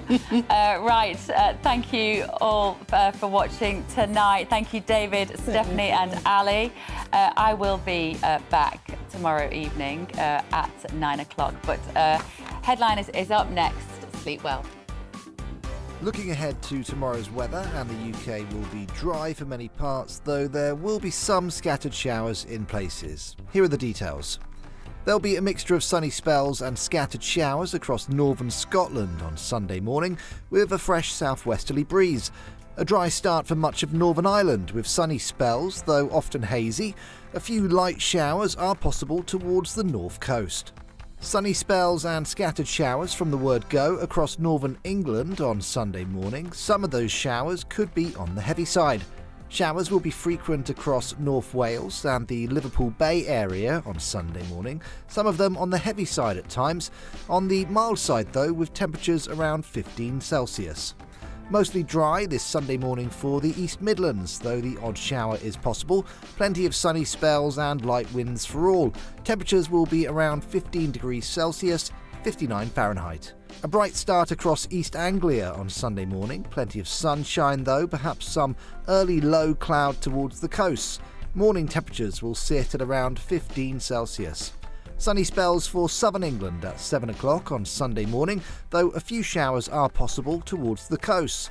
Thicker cloud and some rain will move into the southwest by lunchtime. Elsewhere will remain bright with sunny spells and a few showers. And that's how the weather is shaping up during tomorrow morning.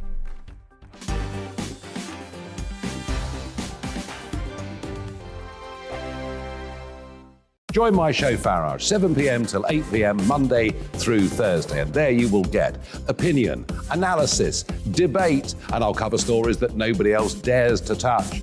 You've been cancelled. Join the club. Oh, my goodness me. And then for the last 15 minutes, talking pints